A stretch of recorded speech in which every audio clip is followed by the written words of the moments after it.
તો હેલો મિત્રો, કેમ છો? આપણે વિડીયો ચાલુ કરી દીધો છે આજે ઘઉંની ચક્કીમાં થેસર રાખવાનું, જે આપણા ગલઢા દયણા કરીને મરી ગયા છે અને હવે આધુનિક ટેકનોલોજી યુગ આવી ગયો છે, એટલે ઘઉં સાફ કરવાનું આવું કંઈક મશીન આવી ગયું છે કે જેમાં ઘઉં સાફ ન કરવા પડે અને આમાં કાકડા અને કૂતરા ઘઉં અલગ પડી જતા હોય છે. અહીંયા એકદમ ચોખ્ખા ઘઉં આવતા હોય છે, બીજા ખારિયામાં આ બાજુ કણકી આવતી હોય છે. તો મિત્રો, આવી રીતે કંઈક ઘઉં સાફ થતા હોય છે જે તમારી ઘરે સુધી પહોંચી જાય છે અને તમારે ઘરે સાફ નથી કરવા પડતા. તો અહીંયા ખેડૂત ભાઈઓ આવી રીતે ઘઉં સાફ કરી અને તમારા ઘર સુધી પહોંચાડતા હોય છે. તો હવે જોઈએ બીજો વિડીયો કે તુવેર કઈ રીતે કાઢવામાં આવે. તો મિત્રો, આ બાજુ કંઈક 2-3 જણા ઓરવાવાળા રાખવા પડે છે કે જે આવી રીતે ઢોલમાં નાખતા જતા હોય છે અને તુવેર આવી રીતે કંઈક તૈયાર થતી હોય છે, જે 2-3 જણા આ બાજુ ઓરવામાં રાખ્યા હોય છે.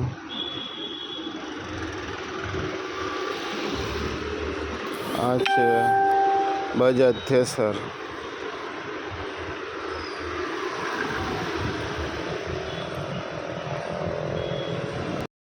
મિત્રો, બજાજ થેસર સાથે 7250 ટ્રેક્ટર તુવેર કાઢવાનું કંઈક આવી રીતે હોય છે, જે આપણા ઘર સુધી પહોંચી જાય. હવે જોશું ચણા કઈ રીતે કાઢવામાં આવે છે. તો મિત્રો, આ ચાલુ કરી દીધું છે ચણામાં થેસર, બજાજ થેસર નવી ટેકનોલોજી સાથે.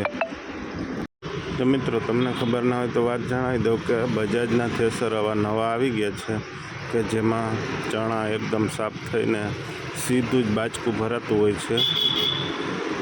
કાંઈ પણ વાવલવાની કે કાંઈ પણ મગજમારી નહીં. અહીંયા આવે છે કચરો, અહીંયા આવે છે એકદમ ચણા ચોખ્ખા, જે ડાયરેક્ટ બાચકામાં આગળ બતાવવું કે જે ડાયરેક્ટ આગળ બાચકામાં ભરાઈ જાય છે. ડાયરેક્ટ ટોલી પણ ભરાઈ જાય છે આવી રીતે, અને બાચકામાં પણ ભરાઈ જાય છે.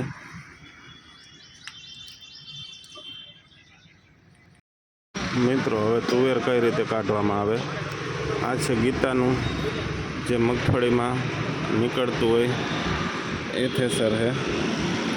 આમાં એકદમ સાફ થઈને તુવેર આવે છે, જે નાના દાણા હોય અને મોટા દાણા હોય એ અલગ પડી જતા હોય છે. અને આ એકદમ ખારીઓ સુપર ફૂલ મોટા દાણાવાળો આવતો હોય છે.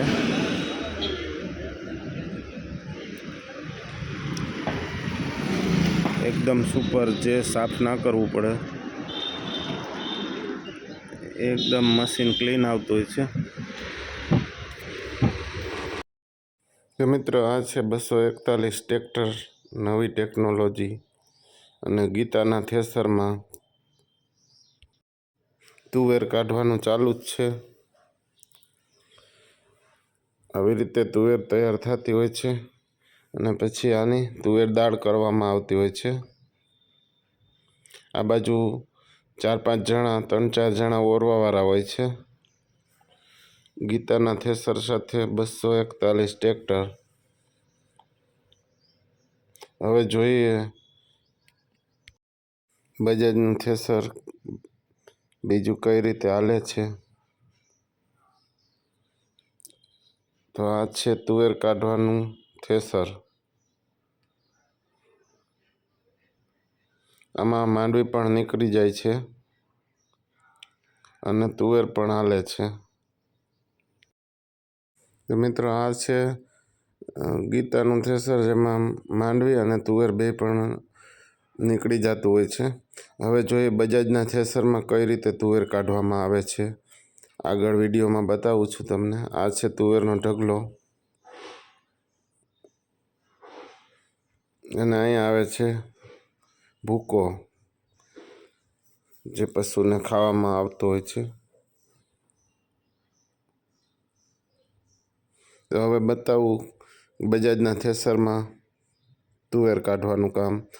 આવી રીતે કંઈક 4 જણા ઓરવાવાળા રાખવાના હોય છે, જે નીચે ઊભા ઓરી શકાય.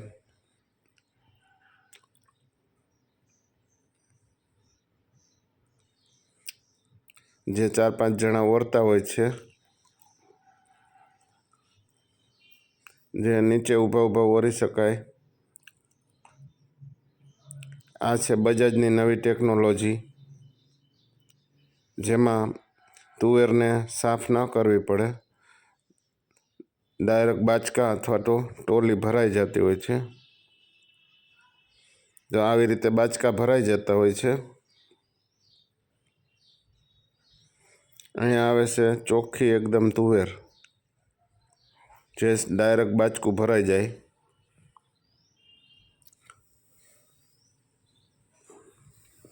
અહીંયા આવે છે ચોખ્ખી તુવેર. અને આ બાજુ પાછળ કચરો આવતો હોય છે અને આ બાજુ ઓરવાનું હાલતું હોય છે. તો આજનો વિડીયો અહીં સુધી જ રાખશું. બાય બાય અને ટાટા. નવા વિડીયોમાં મળશું.